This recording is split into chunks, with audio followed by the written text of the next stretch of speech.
pleased to introduce Chloe Barzy, Vice President of Community, to tell us a little bit about our speaker today. And Chloe will then be followed by both Jimmy and David Rubinger in conversation about 38 years of leadership lessons. Chloe?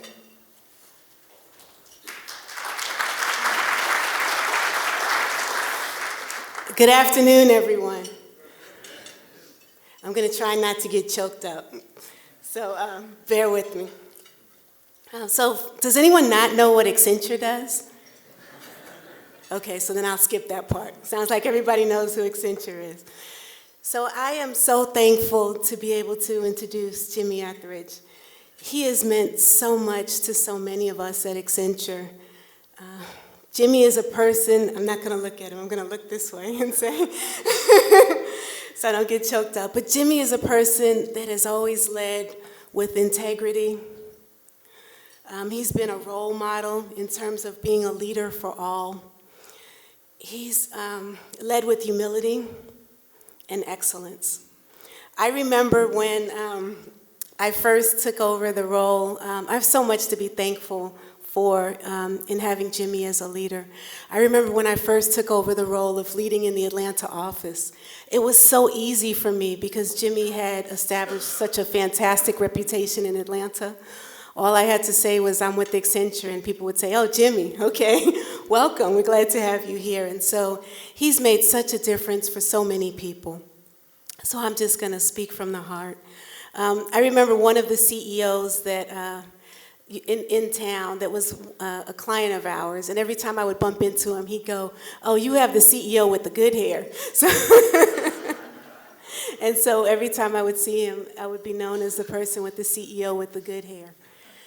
But he was so much more than that. When Julie Sweet, our global CEO, announced Jimmy to my client, and I was standing there, she said, he is the best client leader that I've seen in the firm. He works with clients, he works with difficult situations, and because he leads with such authenticity and such integrity, he is just one of the best leaders that we have. So I have been so proud and honored to work with Jimmy Etheredge. I'd say that he's been a mentor, a sponsor, a friend. There's so much many of us in this room have to be thankful for in terms of our interactions with Jimmy. But I will say, one of the additional things that Jimmy also got me into was golf again. So he reminded me that golf is a great sport that I need to pick back up again. And so thanks to Jimmy, I have restarted my golf game. So as he talks about his leadership lessons, 38 years of leadership lessons, we're so blessed to just get some of that wisdom and knowledge that so many of us have had the opportunity to learn from Jimmy. And so I'm so thankful that he's here with us today and that David Rubinger is here to interview him. So welcome Jimmy and David to the stage.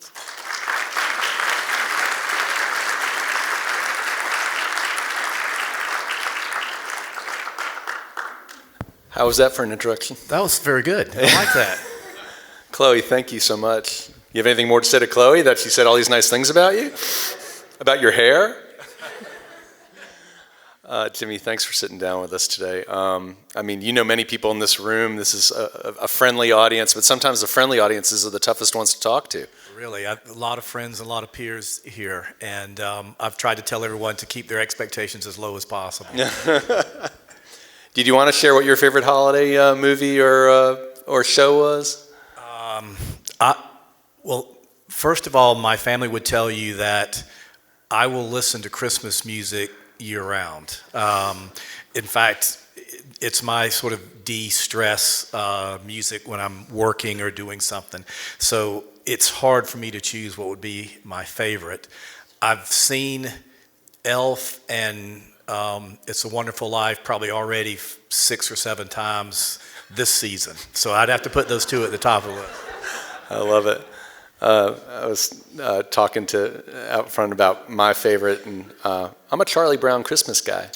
I mean, it just brings me back to my childhood, you know, thinking about, that was to me, that was the season, and the fact that they still air these classics, just like It's a Wonderful Life, things like that, that just really talk to what the message of the season is. So great, I love that. So let's jump into this. Tell Tell me about Gordon, Georgia. Tell me about growing up in the Kaolin Belt. Well, so I grew up in a small town called Gordon, little town between Macon and Milledgeville. I proudly say that's middle Georgia. Most people I know in Atlanta think everything south of Griffin is South Georgia. But we were just above the gnat line and very proud of that. And really nothing but chalk mines down there. So Gordon's a population 1,500, no stoplights, no fast food restaurants. But it was a great place to grow up, as a kid. And I think, one of the things that was a little bit unusual for me is both my parents had college degrees. And in fact, my mother had a master's. And so from day one, I was sort of instilled with this love of learning. And I think that was one of the reasons that a lot of parts of my career, I've always asked myself, where's my best opportunity to learn new things? And in those days growing up, did you see the inklings of leadership skills developing, and what were sort of those things that, was it through sports or the community service? What were the things that sort of helped kind of give you your grounding even before you got off to college? Probably for me, sports. So I played a lot of team sports, football, basketball, ran track, and I've always been very competitive. And so I think in those team sports environments, I had my share of, exciting wins and teams I was on that were not very well. Sometimes I was one of the better players. Sometimes I was one of the ones dragging us down. But I think I had a lot of experience in kind of working in team environments, which I think helped me, as more and more of what we do nowadays is always part of a team. Right. So was Georgia Tech always the natural direction for you? And if so, why? And did you think you were going to be a starting football player on the team when you left high school? Well, for all of my Bulldog friends in the audience, I came by my love of Georgia Tech naturally. My father and grandfather went to Georgia Tech. And from the time I was probably 1 or 2 years old, I didn't miss any home Tech football games. So when it came time to decide where to go to school, that, today's generation, they're going to check out 10 different schools and do school visits, but I knew I was going to go to Georgia Tech. I also recognized, however, while my father had gone to Tech, and that had a big influence, I was very close to my mom. My mom taught English and history, and I probably had more passion around those topics than I did math. And once I started at Tech, to this day, I'm the only person I've known whose verbal scores were higher than their math scores on their SAT.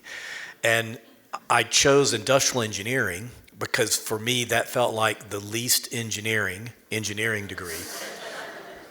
And I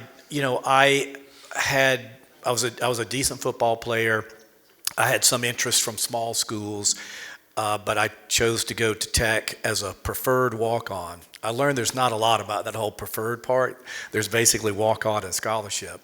But I played for Tech at 1 year before realizing this wasn't really where my future was going to be.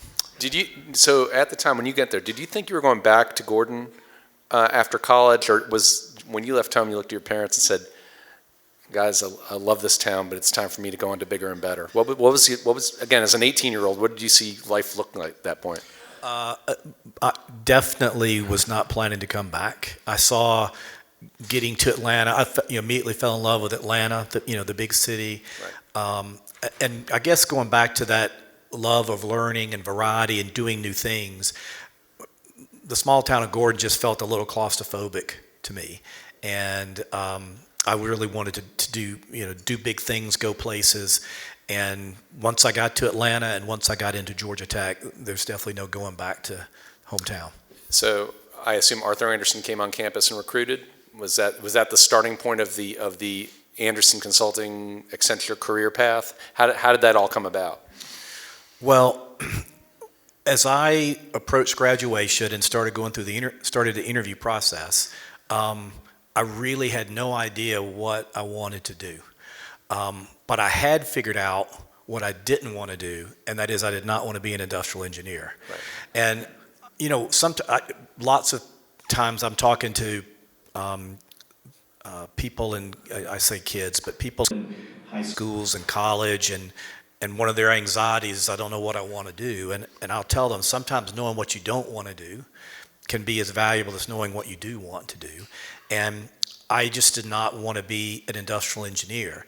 Now, in retrospect, those problem-solving skills that I learned in engineering at Georgia Tech were the most valuable things I had in my business career. But I really wanted a chance to apply them in different ways. And so I didn't know a lot about consulting, Right. but it seemed like an interesting career. You're going to see a variety of challenges, a variety of industries, a chance to learn new things. And so all that aligned really well, with my values. And, to validate the firm, my first assignment was in women's retail fashion, which I did not know a lot about coming out of Georgia Tech. Women's shoes. I became an expert on women's shoes, and never really looked back. When I came to work, I fully expected to work for a couple years and go get an MBA. Right. I felt like an MBA with this technical degree would be ideal, and I was enjoying my career so much I never found time to go get the MBA. I've heard that so many times from folks where they've gone into their first job saying, well, I'm just doing this till I get my MBA. And usually the learning you get on the job supersedes the MBA all the time. And so so every day you'd go to a client, you probably were getting some of the same lessons you would have gotten in a business school. Yes, I would agree. So tell me about the early assignments and the types of work you did that then got you noticed by your management team that, hey, maybe this guy's more than just a consultant. Maybe he's someone who could actually help lead our organization. What were some of the inflection points for you along the way? Well, I built off of this platform of women's retail fashion knowledge. Unfortunately for me, after about a year, the firm figured out that I had an engineering degree. Uh-huh. And so they thought, we need to put this person in manufacturing. And I tried to explain, I took this lower paying consulting job versus the engineering jobs because I really didn't want to work in manufacturing. But there I went. And so I started really doing a lot of work with manufacturing companies on the shop floor. Right. And I think it was probably a little bit conscious and a little bit subconscious that I began to shift from the shop floor to the warehouse and really looking at how supply and demand worked, and then kind of working from the warehouse into more on the logistics and customer orders and meeting customer orders and back orders until eventually getting into more from customer service, sales, and marketing. And so when I thought of myself as a proper consultant, much of what I did with clients was around growth. And so I worked a lot in the marketing, sales, customer service functions of clients. I did a lot around data and pricing and segmentation and customer loyalty and those kind of things.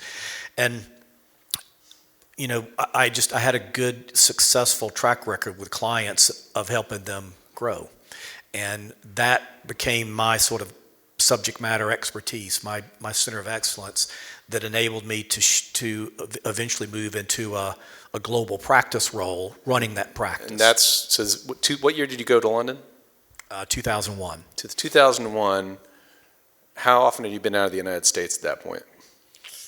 Handful of times? I did work with Vision, contact lens manufacturer in outside of Singapore, but I really hadn't spent a lot of time in Europe. But you'd never lived overseas. No, never lived overseas. And in 2000, I was asked to run our global customer practice across energy, utility companies, chemical companies. And so I was very excited about this new job, and I had 2 meetings set up. Our fiscal year starts September 1st, and so I had 2 meetings set up in the first quarter with 2 of our largest utility clients, neither of which are based here, just to protect the innocent. And I sat down with the CEO, and I'm kind of talking through all the magical things I knew about customers. And both times the CEO stopped me and said, Jimmy, we don't have customers, we have ratepayers. Right. And I'm like, oh my God, I've made a huge career blunder. I need to get on the phone with HR and see if there's any way I could, get out of this role. And so I was a little discouraged after that start, but I got asked to go start meeting with some clients in Europe where the markets were liberalizing. And they were hungry for information now that you had, EDF and RWE and Centrica and companies like that beginning to compete with each other. And, one thing led to another. Client asked if I could relocate. Right. And so we made the decision to do that. So how was that for you, for Michelle and the kids, when you guys decided to go over to, it's an exciting opportunity. Was there fear, trepidation? How did you approach the whole move? Well, there was a lot. At the time, we had a 9-month-old son, our third child. It was a very quick decision I remember it was around Memorial Day. I talked to the client. They agreed to award us some work subject to me coming over. And my first conversation with Michelle about it was in May, and we got to get kids in schools by September. Right. And so she was very anxious about the process. And then to make matters a little more difficult, we moved from Atlanta on August 11th, 2001. So 1 month later, 9/11 Right. happened. And so my wife cried every night, I think the first 2 months we were there, only exceeded by how much she cried when we left London because she didn't want to leave. So it was a wonderful experience, but it was a challenging one, to be so far away from home at such an uncertain time. So how long were you over in London for? 6.5 years. 6.5 years, and now it's 2008. It's a good time to come back. How would you come back during a recession and see how that flies? What was reentry like for you? And at this point, you're now moving into other leadership roles. So now this takes us nicely into discussion about what you started picking up in your on-job training, going from a customer relationship guy to being a manager to leading an organization. What was reentry like first in 2008? And secondly, how did you start the building blocks of determining what your leadership lessons were? Well, getting back from the UK was bumpy for sure. At Accenture, we have an expat program, but we do not have a repat program. So we sell you on the wonderful opportunity to work outside the U.S., but then it's completely on your own to get back, Yep. to have a sponsoring organization and a leader and that kind of thing. But in our case, we had no plans to come back. I had gone local and bought a house. But our middle child was diagnosed ADHD, dyslexic, just as she started kindergarten over there. And we were in an expat school because originally we thought we were going to be there for a couple of years. Right. And we loved it, but the expat school, once you hit middle school, was just not geared towards special needs. And so we spent some time looking at programs, and the UK was, at least at the time, way behind the U.S. Right.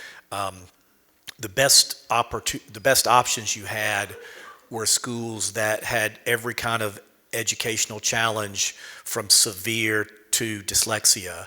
They were 80% male, and it just was not. We couldn't find the right environment for our daughter, and so we made the decision to move back to the U.S., which my wife, by the way, had zero interest in moving back to Atlanta.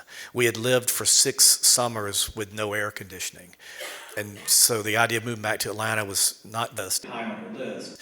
And I said, look, we can live wherever we want.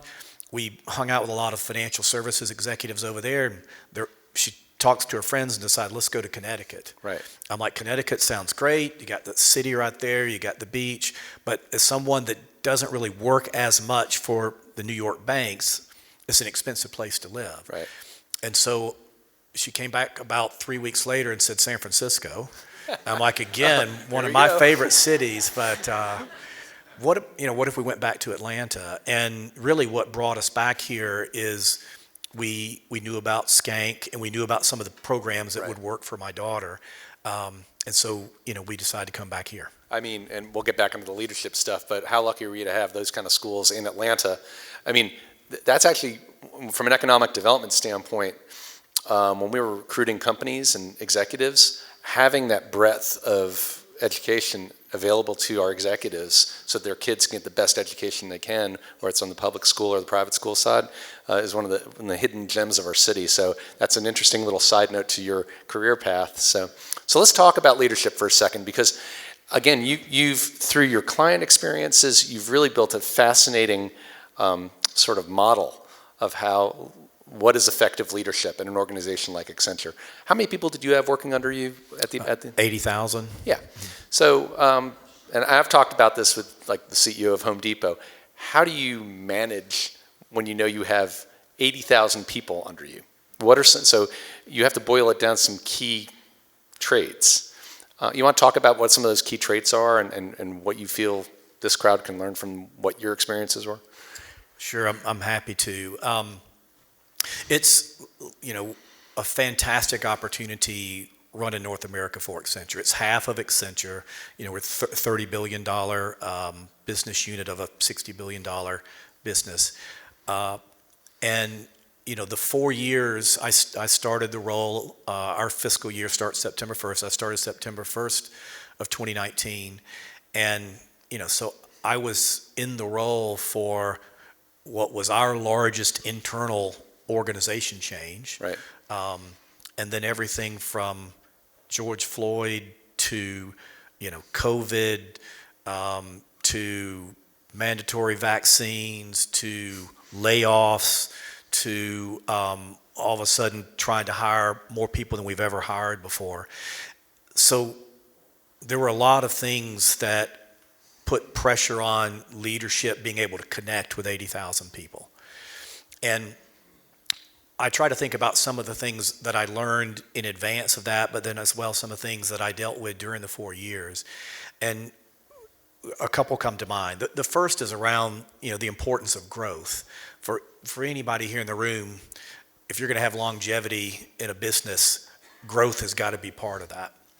And with growth, one of the things that I saw was the importance of people who were risk takers, thoughtful risk takers, and had a bias for action. And I really see that as two sides of the same coin. If you have a bias for action, you're going to be taking some risk. If you have a bias for caution, or if you have a bias towards not taking risk, you are going to tend to be more, cautious.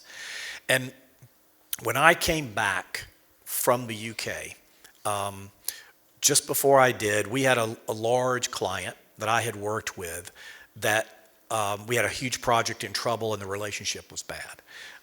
One of the unique things, David, while I was based in the UK, I was actually seconded into a client as the chief marketing officer for a little over a year. And this was the client that now we were having a lot of trouble with. Right. And so I got asked to try to help fix things at the project. And our global CEO and chair, Bill Green, came over, and he really liked the way I kind of handled the situation. And we got things stabilized, and he said, listen, I got another little problem in another place.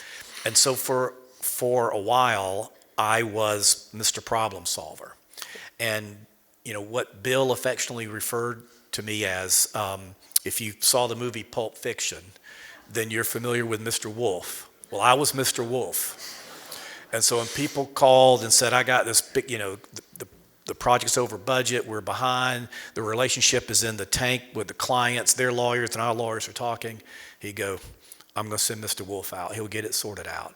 And the good news about that sort of a job, there's lifetime employment, because there's always a problem somewhere. Right. But it shaped a lot of my personal sort of leadership thinking, having what wound up being, several years working across 4 or 5 significant programs where things were in the ditch. And one of the things that I saw, getting back to my risk-taking point, is in all these situations, very talented people on the client side, Accenture side, maybe there are also third-party technology in there. They all worked themselves to the bone trying to get things, and they couldn't fix it. And they did not really ask for help. And some of that is just, in this industry, there's a lot of I have all the answers, and it's a sign of weakness not to, and it's a sign of weakness to ask for help. And I saw that in all these cases, had someone raised their hand and said, I'm in over my head, I need help, back to my industrial engineering training, the solution set was significantly greater than where we were. And so that stuck with me. And then as I got into these leadership levels, when I had to make decisions about putting people in leadership roles, I would often ask them, growth is going to be a key part of this role. What do you think about, risk? Oh, yes, big risk taker. I like all that stuff. Good. Like, what's your biggest failure? And they all give you that look like there's a trick question here. And I'm like, there it really isn't. My view is just, if you take risk, eventually you're going to fail. Right. And if you've never really failed, then I might want to challenge, what's the biggest risk? Because you've gotten pretty lucky that you're taking big risks, but you're never failing. And for me, a big part of failing means knowing when to ask for help. And it was something that I did not see enough of the people that worked for me really understood that and would see it as a strength rather than a weakness. So we heard Chloe, when she was doing the introduction, talk about how much she admired you, learned from you. That's where the stewardship piece of this comes in.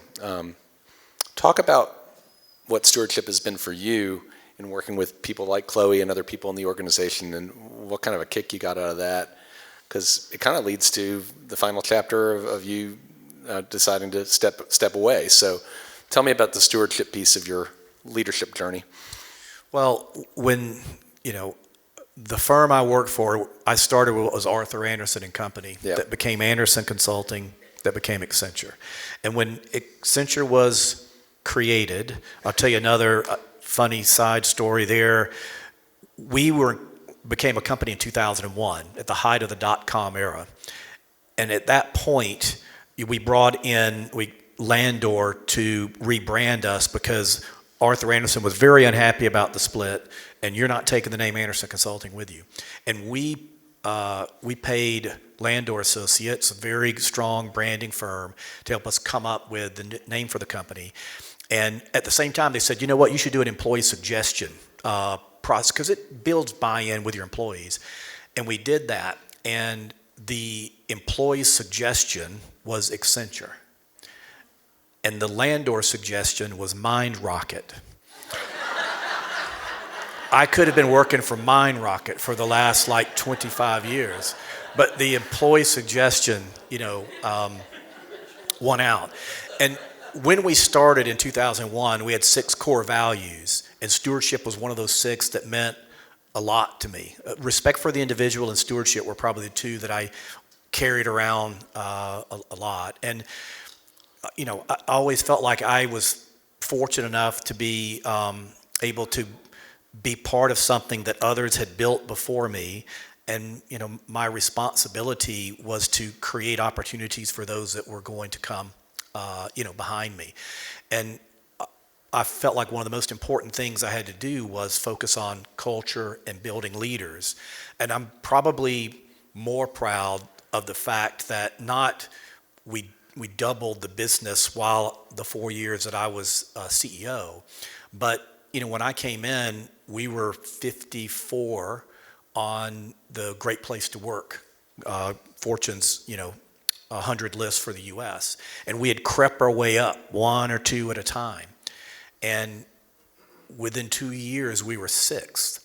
And Michael Bush is actually the CEO of the Great Place to Work, and he's like, I want to come out and talk to you like no one's ever done that. Like everybody, it's very incremental change. And that was really when we were dealing with all of the issues that were happening in 2000 and 2001. And I felt strongly that my style of trying to be not being afraid to be vulnerable. Right. I think it's one of the ways I always built strong relationships with clients. Trying to be humble about what you're doing, particularly in a business where no one likes to say they don't have the answer. I was not afraid to say, I don't know, but I probably know someone who might know.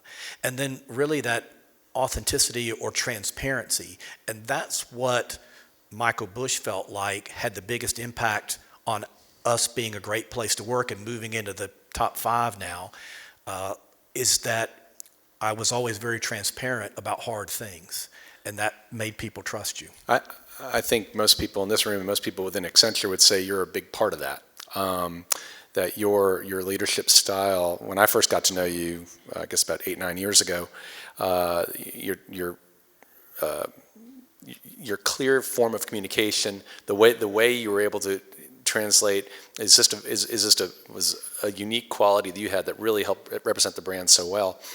So now, you turn 60. You now have stepped down from your role and in the retired CEO role. What's next? What's the plan? What do you like about this interim period? What don't you like about this interim period?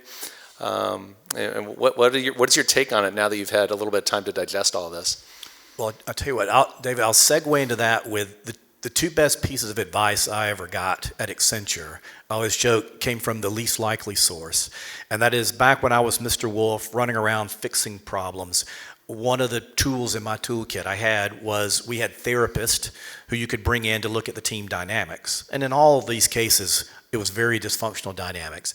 And I had this one deal that I got plopped in on, and I called and asked for some help. I wanted to have this person interview all the team, and then let's sit down and figure out what changes I need to make. And it was a person I'd never worked with before. And so she did that, scheduled some time with me to meet. And I'm like, great, I know this is bad. I've had a chance to meet with the team, so I know what a mess it is. And she's like, oh, no, I'm not here to talk about them. I'm here to interview you. And I'm kind of chuckled and go, I'm in charge here. I just got here. I'm not part of the problem. You know, you're to help me fix it. And she, to her credit, she was too stubborn. And so she spent time running me through her psychological testing. And then she gave me the two best pieces of advice I think I ever got. The first was, you're too much of a multitasker, and you need to be present more. And you like being curious, but your curiosity is constrained by not being present enough. And I thought this was absolutely correct, and I leaned into that. And then later, when I started doing things across 60 different clients, the fact that I would really try to be present in every conversation meant I was able to do a lot more with those clients and remember it. And then the second thing she said was, you've got two voices in your head. One is never satisfied. It's always, you could have gotten up earlier today, you could have eaten more healthy yesterday, you could have done a little bit better job on that presentation. It's never satisfied. You have another one who's very kind to you, you never listen to that. And that's probably why you've been as successful, but you're going to burn out. She was absolutely correct. First of all, I'm stunned. I'm like, how does she know about the voices? And right now, and if you're not kind to yourself, you're not going to be kind to others. And I'm really having to try to work that lesson, because what am I going to do next? Right now, it feels awkward. And that little voice that's never happy is telling me, you just turned 60. What are you doing? You better get back into it. You're sitting on the sidelines. And the other voice is trying to say, this is a sabbatical and it's a once-in-a-lifetime opportunity, so don't be in a rush. Well, I think your wife told you should follow one of your three passions: whiskey, golf, or Georgia Tech. Was that those the three? Well, we should figure out a way to blend all three together and make it all one. Are there any questions for Jimmy before we wrap up? And as we take questions, we have the mic open right here. I'm going to also pull up these leadership lessons that Jimmy shared. Some great examples of leadership lessons for service and growth. So please come up if you have a question. While we're waiting for questions, Jimmy, let me ask you, artificial intelligence, AI, it's obviously the current issue. How do you see it impacting leadership and impacting many of your leadership lessons? And is it going to change the way we need to be acting as leaders?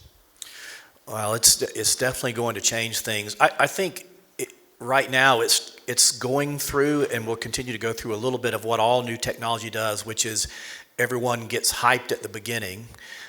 Everyone runs around and does proof of concepts and pilots, but they really struggle on how to scale technology.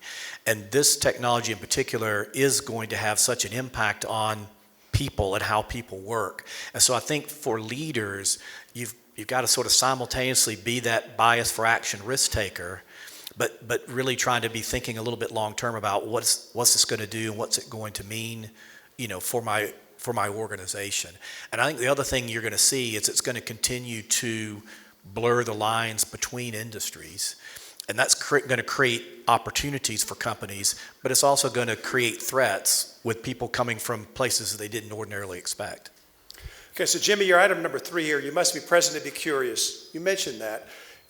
You mentioned it in the context of leaders being around other people. Well, in the current world we now live in, you could be taking this to heart and say, okay, I'm going to be present in my office, but nobody else is in my office. They're all at home. So how do we deal with that issue? And that's even more true. And you and I know this because our children are now of young working age, and many consultants are working from their apartments in New York and not going into the office because there's nobody in their office. So what happens there? Well, I don't think things are going to go back to the way they were. I think that working from home is always going to be part of how work is done. It's very difficult. Look, at Accenture, I'm in an industry that attrition on average is 12 to 14%. And so we grew double digits all my 4 years in the role. So, and our business is heavily predicated on you got to have people to grow. So what that means is every 4 years, half of your workforce wasn't here 4 years ago. And to instill culture, to build an apprentice kind of model, our jobs are not about getting certified by a training manual. It's an apprenticeship. And that is difficult to do remotely. And I think that's the number one thing that companies are going to have to figure out is how they have a good culture, how they are able to build this competency, but do it in a way that I think forever is going to include working from home. So Jimmy, item number 4 is an interesting one. Maybe you can elaborate on this a bit. You can't be kind to others if you aren't kind to yourself. What do you mean by that? For me personally, what I began to see after I had that conversation with this, with this team therapist is just when I just got an email that really pissed me off, and now I'm going into a meeting with David, and I'm trying to be present, and I'm trying to focus on what David has to say, but in my head, I'm already preparing that email that I'm going to fire back just as soon as I, get out of this meeting. And the more you feel bad about yourself or bad about things, like I should have gotten up this morning, I should have exercised, I could have done this, that, and the other, I think the more it then influences your body language when you're talking to somebody else. And I will say, as part of my couple months sabbatical here thus far, I think I'm better at really talking to people and engaging in people because I'm not worried about what I didn't get done last night or what meeting I got coming up tomorrow. It's great advice. Maybe a final question here. Stewardship means building and nurturing culture and talent. You've hired some exceptional people, Chloe being one of them. Real quickly, any practical advice for us now when we're out interviewing people to be on our leadership team or to be a member of our team? Any questions you ask, any way you go about, analyzing or evaluating someone that you want to have on your team and determining whether they're the right person? Well, sometimes for me, that's just trying to understand what they're doing to take care of their teams. And, one of the things that was really difficult for me, I just turned 60. 38 years is a long time in the consulting business, but 60 is pretty young. And we don't have a mandatory retirement age. I talked to our CEO and board about, I'll do this as long as you need. At 60, I felt like there's a chance to kind of do other things. But part of it is, I think as a leader, if you're a good steward, you should be building successors. And if you've been in a job for 4 years and you don't have a quality successor, that's a reflection on you. And in my case, we didn't lack having some good successors that would be able to, step in and take my job. So I think if I'm interviewing someone to come in, I want to know about them, but I also want to know about what are they doing to build the next generation of leaders. Jimmy, some great leadership lessons. David, thank you for your excellent questioning. Thank you. Chloe, congratulations on being a part of a great team and learning so much from Jimmy. And Jimmy, we hope your next chapter will also involve Atlanta. Let's give Jimmy another hand, please.